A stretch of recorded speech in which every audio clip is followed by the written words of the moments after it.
Question. Jésus a-t-il ressuscité des morts? Est-ce un fait ou une fiction?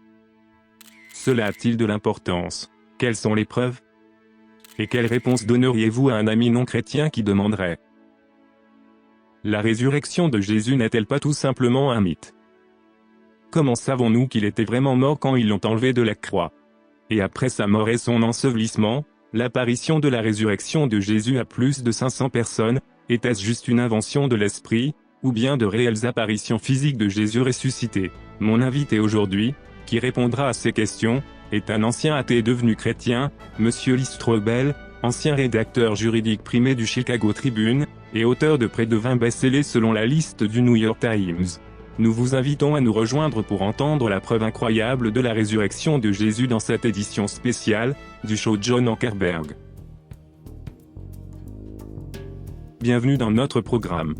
Mon invité est Lee Strobel, auteur primé de nombreux ouvrages vendus à travers le pays, Jésus, la parole est à la défense, plaidoyer pour la foi, plaidoyer pour un Dieu créateur, et un nouveau livre qui va sortir, plaidoirie en faveur du vrai Jésus.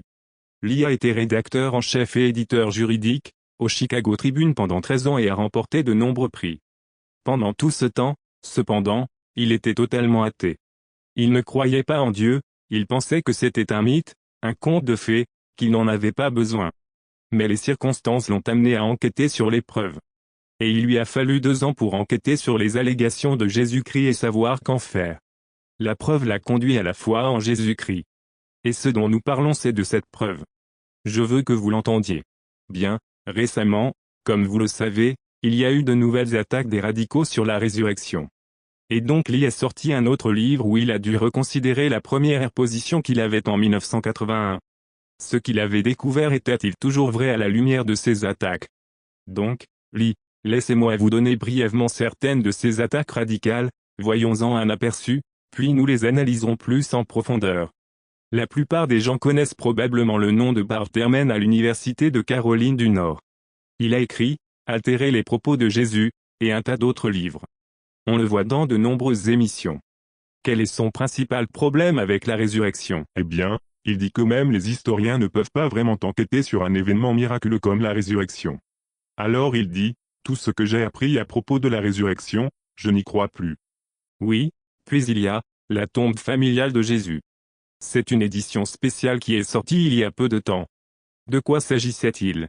Oui, ils auraient soi-disant découvert l'ossuaire contenant les os de Jésus. Et donc, si ces os étaient là alors? Ayman al-Zawahiri, le numéro 2 d'Al-Qaïda, a fait une déclaration quand il s'adressait à George Bush, qui était aussi religieuse. Que disait-il? Il a dit que le monde entier devait se convertir à l'islam parce que, dit-il, l'islam enseigne à juste titre que Jésus n'est pas mort sur la croix, et n'a donc jamais ressuscité et n'est donc pas divin. Oui, et ensuite un dirigeant hindou important a fait des déclarations. Oui, il a dit que Jésus a seulement été blessé sur la croix puis qu'il a réellement vécu et qu'il est retourné en Inde. Bien, et puis nous avons l'énigme Jésus, de Michael Bagiant. Il est passé sur les chaînes américaines NBC et ABC. Parlez-moi de ça. Il dit que Pilate ne voulait pas vraiment tuer Jésus car Jésus disait aux gens de payer leurs impôts, donc c'était une bonne chose. Donc, ils ont conspiré pour faire croire qu'il est mort sur la croix, alors qu'il ne l'était pas vraiment. Donc toutes ces personnes arrivent avec une attaque directe. Mais je trouve ça vraiment intéressant que vous ayez eu la chance d'aller parler à Hugh Hefner à la Villa Playboy. Vous y êtes allé, vous lui avez parlé et il a fait des déclarations intéressantes à propos de la résurrection. Racontez-nous cette histoire. Oui, j'ai eu la chance d'aller à la Villa Playboy pour interviewer Hugh Hefner pour une émission télé que je présentais. Et je lui ai demandé ce qu'il pensait de la résurrection. Et il semblait confus. Et j'ai dit « Et que pensez-vous des preuves de la résurrection ?» Et il a dit « De quoi parlez-vous » Et j'ai dit « Que faites-vous des données historiques qui soutiennent le retour de Jésus d'entre les morts ?» Et il a dit « Je n'avais jamais entendu parler de ça. » Et je lui ai donné une copie de mon livre, Jésus, la parole est à la défense. Il a feuilleté la table des matières et a dit « C'est fascinant. Personne ne m'avait jamais dit ça. » Et puis il a dit quelque chose de très intéressant. Il a dit, si c'est vrai, ça chamboule tout un tas de choses d'une manière merveilleuse. Il a dit, je deviens vieux. J'aimerais que ce soit vrai qu'il y ait une vie éternelle. Et j'ai dit, vous savez quoi? Regardez les preuves par vous-même. Faites-vous votre propre jugement. Mais je peux vous dire qu'il existe des preuves convaincantes, puissantes, persuasive et irréfutable que Jésus est revenu d'entre les morts. Et quand il dit à ses disciples qu'ils passeront l'éternité avec lui, nous pouvons donc le croire. Oui.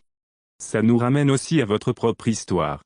Vous avez réalisé en tant que pur athée que l'élément principal, la clé de voûte ici c'était Jésus a-t-il ressuscité d'entre les morts? Oui. Tout tient à ça, parce que n'importe qui peut prétendre être le Fils de Dieu. Pouvez-vous le prouver? Pouvez-vous le justifier? Et c'est ça la question. Très bien. Avant de passer à ces attaques sur la résurrection, les gens ont besoin de savoir ce qui est réellement attaqué. Et vous avez dans votre livre quelque chose que Gary Habermas a mis dans ses livres. Ça s'appelle les 5 faits minimes. Expliquez-nous ce que sont les 5 faits minimes et pourquoi ils sont si importants. Tout d'abord, ces 5 faits minimes sont très importants car ils décortiquent l'histoire en quelque chose que presque tous les historiens reconnaissent comme vrai. Il se peut qu'ils n'aiment pas ce que cela implique, mais ce que Gary Habermas a fait, c'est qu'il a étudié chaque référence à la résurrection dans tous les ouvrages écrits par des athées et des chrétiens, des livres spécialisés qui datent de 30 ans, en français, en anglais et en allemand. Et il a analysé leur position. Et donc cette étude, ce dossier sur les faits minimes est bâti sur 2 choses, des faits qui sont premièrement bien prouvés, pour lesquels nous avons des supports historiques puissants, et deuxièmement, des faits que presque tous les spécialistes, y compris les sceptiques, reconnaissent comme étant vrais. C'est donc ce qui en fait un cas aussi important. Très bien. Ce que nous allons faire c'est énumérer ces 5 faits et donner la preuve, qui a persuadé ces spécialistes de prendre cette position. Et puis à la fin, on arrive au moment difficile. Quelle est la meilleure information ou explication historique qui démontre ces faits? Mais voyons les faits. Ils sont essentiellement sur la résurrection, mais quel est le fait numéro 1? Le fait numéro 1 est la mort de Jésus par crucifixion.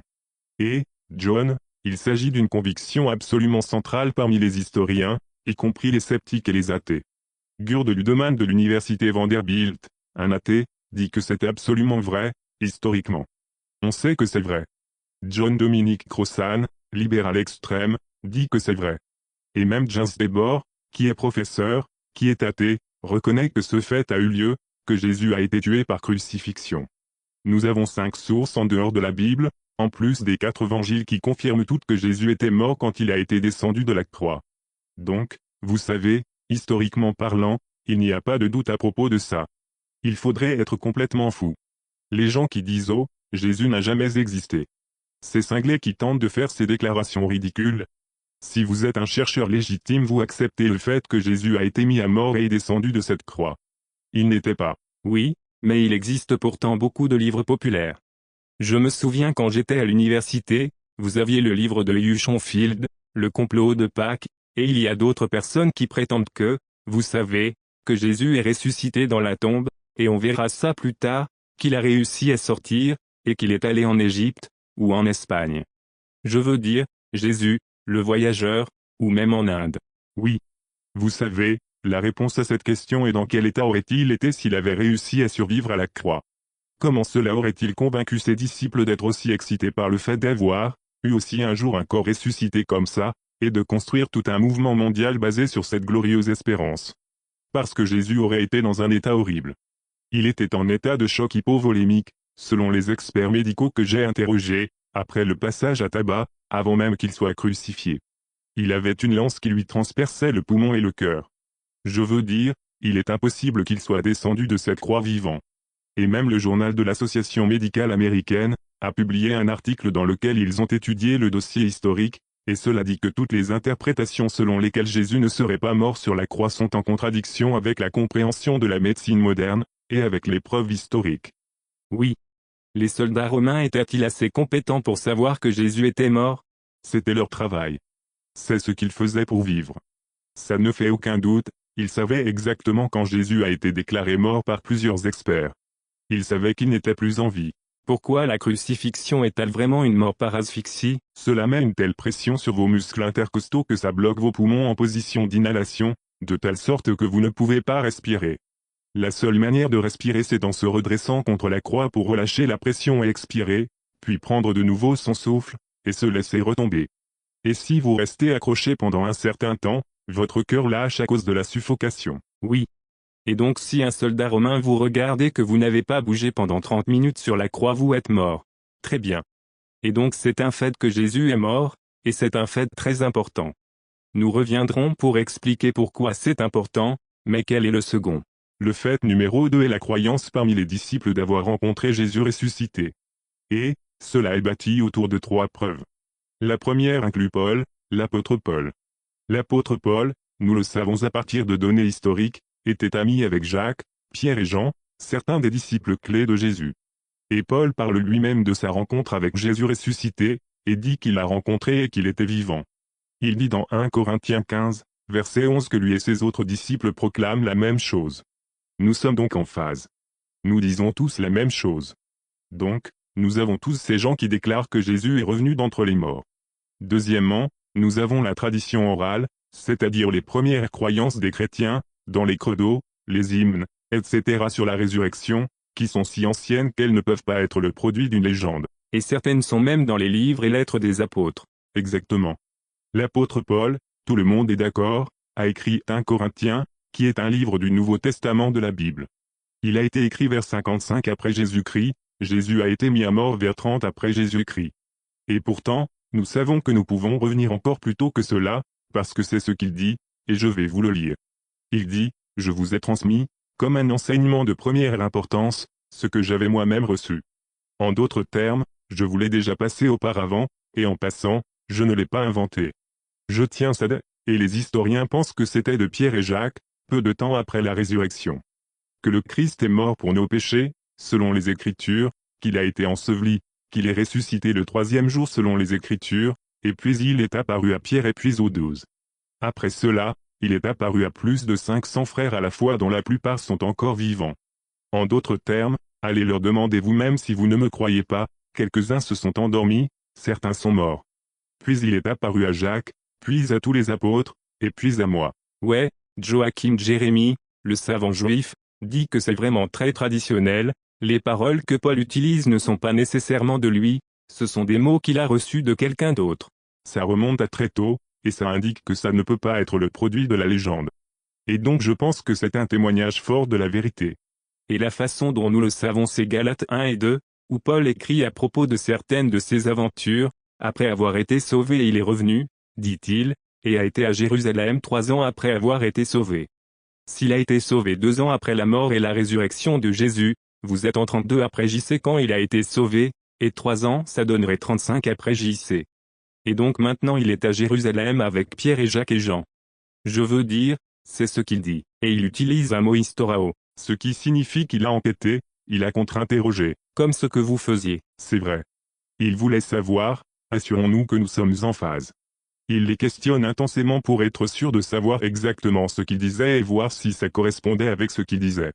Et, en passant, certains chercheurs pensent qu'on lui a passé cette croyance dès sa conversion quand il a rencontré d'autres disciples de Jésus. Donc de toute façon, ce sont des choses qui se sont passées très tôt. Et pensez-y. Au moment où cela devient une croyance, la conviction qui a créé cette croyance remonte à encore plus tôt, ce qui nous ramène à la croix elle-même. C'est tellement extraordinaire au niveau historique. C'est un scoop qui nous vient directement de l'histoire ancienne. C'est si rare, c'est incroyable comme c'est puissant. Oui, et cette tradition qu'il a reçue, s'il l'a reçue de Pierre, Jacques et Jean, Pierre est une des personnes qui a vu Jésus.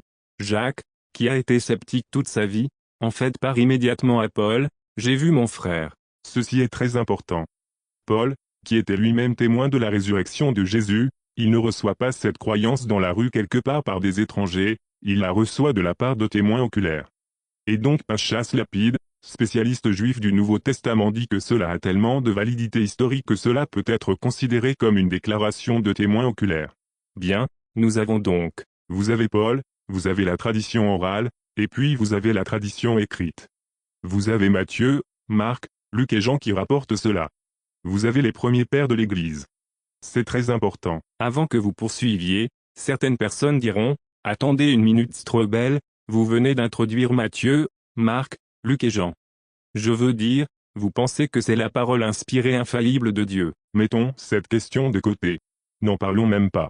Je vais accepter le Nouveau Testament pour ce qu'il est indéniablement, un ensemble d'archives historiques. Comme n'importe quel autre livre d'histoire. Ne lui donnons pas de statut privilégié. Ne pensons pas qu'il s'agisse de la parole de Dieu. Je le pense, mais laissons ça de côté, et étudions ça pour ce que c'est. Et quand vous l'examinez, vous voyez qu'on y trouve les caractéristiques d'exactitude, les témoins oculaires. Et Richard de Bauckham dans son nouveau livre monumental, Jésus et les témoins oculaires, un ouvrage savant qui réaffirme que les évangiles reposent sur des témoignages oculaires. Et nous avons ces pères de l'Église, nous avons Polycarpe qui était disciple de Jean. Donc, il connaissait Jean. Il a été instruit par Jean. Que dit Polycarpe? Il dit que Jésus est ressuscité d'entre les morts. Vous avez Clément d'Alexandrie, qui a été instruit par Pierre, le témoin de la résurrection. Et Clément dit que Jésus est ressuscité d'entre les morts. Nous avons donc cette affirmation dans les écrits des premiers pères de l'Église qui dit que c'est ce qu'ils croyaient. Et je vais vous dire John, la question de savoir si les disciples croyaient cela laisse peu de place au débat, puisque même les sceptiques l'admettent. Même les sceptiques l'admettent, comme Gurd de Ludemann.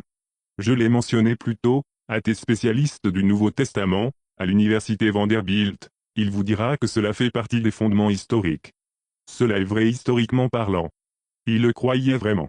Maintenant, il tente de le contourner, il essaie de l'expliquer, mais je ne pense pas que ses explications soient très bonnes. Très bien, nous allons faire une pause, et puis nous reviendrons sur les autres faits. Mieux vaut donc rester avec nous. Nous sommes sur la bonne voie, mais nous devons prendre une pause. Nous revenons tout de suite.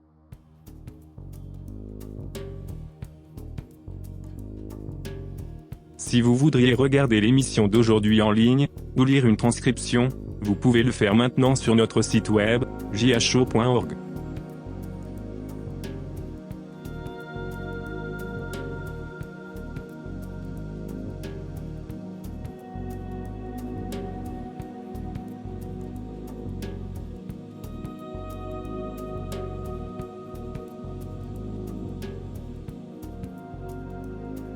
Bien, nous sommes de retour. Et nous parlons avec Listro Lebel. Il a été rédacteur juridique du Chicago Tribune pendant 13 ans. Il était sceptique, athée. Et il a commencé à étudier certaines preuves au sujet du christianisme, qui l'ont amené à croire en Jésus-Christ. L'un des principaux points qu'il a essayé de comprendre était, Jésus a-t-il ressuscité des morts? Quelle est la preuve? Et c'est l'un des points clés que les chercheurs radicaux attaquent aujourd'hui. Et ce que nous vous proposons c'est tout d'abord de voir quels sont les faits. Car si vous voulez attaquer il faut savoir quels sont les faits. Et il y a 5 faits minimes que presque tous les spécialistes, qu'ils soient chrétiens ou non chrétiens, reconnaissent. Essayons de commencer avec ça et puis nous reviendrons sur ce que disent les critiques à propos de ces faits. Mais nous en étions à la conversion de l'apôtre Paul. Bien. Ici nous avons Paul, qui dit avoir rencontré Jésus ressuscité et qui par conséquent est passé d'un persécuteur de l'Église, c'est-à-dire quelqu'un qui essaie de tuer les chrétiens et qui détruit le mouvement chrétien, un pharisien, qui a rencontré Jésus ressuscité, et a changé du tout au tout en devenant le plus grand missionnaire de tous les temps. Et nous avons de nombreuses sources antiques qui confirment que Paul était prêt à souffrir en permanence pour sa foi. Pourquoi abandonne-t-il cette bonne planque, pour ainsi dire, d'être un pharisien, pour vivre une vie de privation, de coups, de souffrance et finalement de mort? Pourquoi? Parce que, on nous dit dans 1 Corinthiens 15, entre autres, il a rencontré Jésus ressuscité et cela l'a convaincu, non seulement parce qu'il croyait que Jésus était ressuscité des morts, il le savait. Il l'a rencontré, il lui a parlé. Et par conséquent sa vie a changé du tout au tout. Oui, et ce n'était pas parce qu'il était enclin à le croire. Ce garçon était contre tout ça depuis le début. Il n'avait pas de vœux pieux, il ne se représentait pas Jésus dans sa tête parce qu'il voulait qu'il soit de retour parce qu'il croyait en lui. Non. Il détestait les chrétiens, il voulait tuer les chrétiens donc il n'était pas sensible à ce genre de choses. Très bien, ensuite quel est le prochain? La conversion de Jacques, le demi-frère de Jésus. Et voilà un cas fascinant.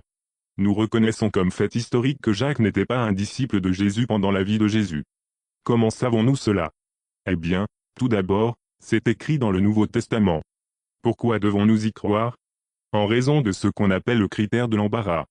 Lorsque les historiens se penchent sur quelque chose qui est embarrassant pour les personnes même qui le rapportent, ils savent que c'est probablement vrai, car pourquoi voudriez-vous écrire quelque chose qui vous mette dans l'embarras, vous et votre cause?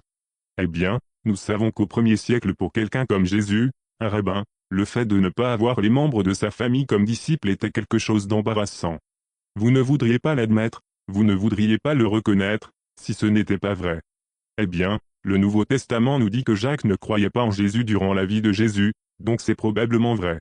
Et puis, il est rapporté plus tard d'une source séculière, Flavius Joseph, un historien juif, que Jacques a été mis à mort plus tard en tant que chef de l'église de Jérusalem. Donc, il meurt pour le fait de croire que Jésus est le Fils de Dieu, et qu'il l'a prouvé en revenant d'entre les morts. Que s'est-il passé? 1 Corinthiens 15 nous dit que Jésus, le Jésus ressuscité, est apparu à Jacques. Maintenant que faut-il? William Lane Craig, le chercheur, m'a demandé que faut-il pour vous convaincre que votre frère est le Fils de Dieu. Il faut que ce soit quelque chose d'assez radical. Vous connaissez mes frères, ok. Pour que mes frères arrivent à me convaincre qu'ils sont les fils de Dieu, quelque chose de radical doit se produire. Eh bien, je vais vous dire, quelque chose de radical est arrivé à Jacques, et c'est que, après 3 jours dans le tombeau, Jésus lui est apparu vivant et l'a convaincu de manière si puissante qu'il a fini par mourir pour sa foi. Oui, quand on y pense ça a dû être quelque chose. D'accord?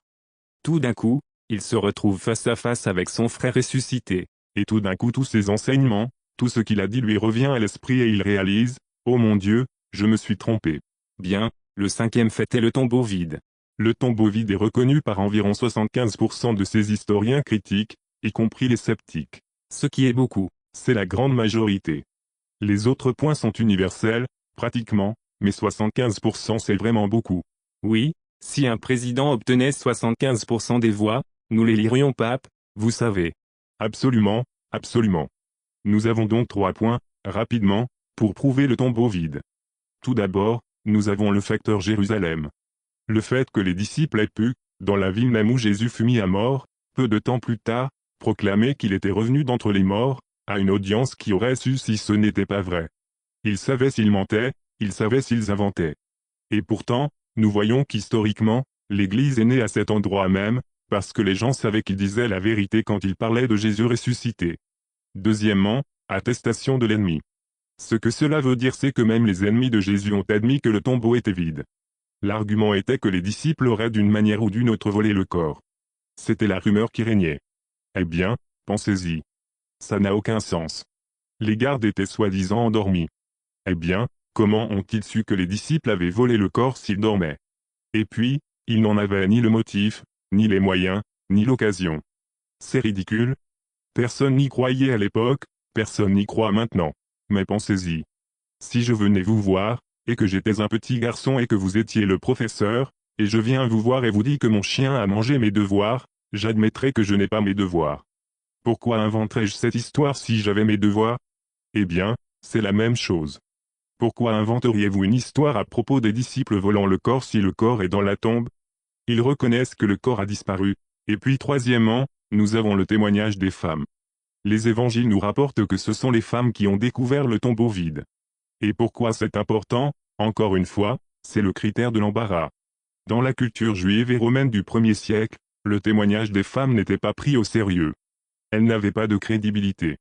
En règle générale, elles n'étaient même pas autorisées à témoigner devant un tribunal de droit. Donc, c'est une honte que ce ne soit ni Jean, ni Pierre qui a découvert le tombeau vide, c'était des femmes. Si vous inventiez cette histoire de tombeau vide, vous ne diriez jamais que ce sont des femmes qui l'ont découvert. C'est embarrassant, ça nuirait à leur propre cas devant leur public. Vous diriez que Jean l'a découvert vide. À la place, nous avons le rapport indiquant que des femmes l'ont découvert vide. Pourquoi? Car c'est ce qui s'est passé, et elles ont dû dire la vérité. Très bien. Donc, nous avons des témoignages convaincants sur la résurrection venant d'amis de Jésus, d'un ennemi du christianisme, d'un sceptique, à savoir Jacques. Nous avons des preuves historiques solides que le tombeau de Jésus était vide. Même les ennemis l'ont reconnu. Nous avons la question d'où est allé le corps. Et nous avons les disciples qui disent qu'ils ont vu Jésus ressuscité. Vous rassemblez tout ça, John, et même si c'est un cas de fait minime, je crois il y a d'autres preuves historiques importantes que nous pourrions rassembler, mais laissons ça de côté. Revenons à ce que presque tous les chercheurs dans le monde qui étudient ce genre de choses, qu'ils soient athées ou chrétiens, peu importe, et je vous le dis même ce cas minime, est selon moi assez persuasif pour me convaincre que Jésus est vraiment revenu de la tombe. Et pourquoi est-ce important? Parce que cela authentifie, cela justifie sa revendication d'être le seul et unique Fils de Dieu. Et pourtant, cela ne réussit pas à en convaincre d'autres qui reconnaissent ces faits, d'accord. Et ils ont créé leur propre théorie sur la façon d'interpréter ces faits, c'est ce que nous verrons dans notre prochaine émission. Et nous allons demander à notre public d'écouter ce que disent les critiques à propos de ces 5 faits, et de voir s'ils trouvent cela convaincant. Nous ne pensons pas que ça le soit, nous pensons que ces faits gagnent haut la main. Mais nous le vérifierons la semaine prochaine. Et j'espère que vous vous joindrez à nous. À suivre dans le show de John Ankerberg. Eh bien, certainement, John, la croyance islamique est que Jésus n'est pas mort sur la croix. Et je peux vérifier cela et juste montrer à quel point cela est clairement articulé dans le Coran. Je vais le lire. Cela vient de la sourate 4 versets 157-158, que disait-il en se vantant: nous avons tué Jésus-Christ, le fils de Marie, le messager d'Allah, mais ils ne l'ont pas tué, ni ne l'ont-ils crucifié, mais c'est comme cela qui leur a semblé, et ceux qui ne le croient pas sont pleins de doutes, sans aucune connaissance certaine mais simplement avec des conjectures à suivre, car c'est certain qu'ils ne l'ont pas tué, non, Allah l'a élevé vers lui, et Allah est puissant et sage. Alors, soit, selon la croyance islamique, soit Allah fait paraître Jésus comme étant mort alors qu'il ne l'était pas vraiment, et puis il l'a guéri après, ou bien il a substitué quelqu'un d'autre pour Jésus et les gens pensaient que c'était Jésus qu'ils étaient en train de tuer, alors que cela n'était pas vraiment le cas. Et comme vous le dites, cela est certainement l'enseignement de l'islam. Et c'est défendu de plus en plus bruyamment par les musulmans qui débattent avec les chrétiens à ce sujet. Ils savent, tout comme je le sais en tant que chrétien, que tout dépend de la résurrection. Et s'ils réussissent à compromettre cela, ils compromettent la foi entière. Maintenant, comment ces 5 faits réfutent-ils leur objection? Eh bien, j'ai un bon ami qui est musulman. C'est un musulman bien connu, sans doute l'un des plus connus en Amérique. Si je vous disais son nom, vous le reconnaîtriez. Et il vient chez moi et nous discutons de ces choses. Nous grillions des steaks et nous parlions, et j'ai dit, laisse-moi te dire pourquoi je ne suis pas un musulman. Il a dit, ouais, je suis intéressé. Ok, laisse-moi te dire. J'ai dit, j'ai de mon côté, en termes de la résurrection de Jésus, j'ai ces 5 faits sur lesquels pratiquement tous les érudits du monde, même les sceptiques, sont d'accord, que Jésus a été exécuté, que les disciples ont cru l'avoir rencontré après sa résurrection, la conversion qui a transformé Saul de Tarse en Paul le grand apôtre, la conversion qui a transformé Jacques, le sceptique, le demi-frère de Jésus en un dirigeant de l'église primitive qui est mort pour sa foi, et le tombeau vide, que 75% de tous les chercheurs critiques acceptent comme étant historiquement vrai. Et j'ai ces preuves qui remontent jusqu'au 1er siècle. J'ai des écrits qui datent du 1er siècle. J'ai un credo de l'église primitive, il remonte au moment même. Nous espérons que vous aviez apprécié l'émission d'aujourd'hui. Si vous voudriez regarder cette émission en ligne, ou lire une transcription, vous pouvez le faire maintenant sur notre site web, jho.org. Vous trouverez là aussi plus d'émissions, d'informations, et d'articles dans votre langue pour aider à vous fortifier dans votre parcours avec Jésus.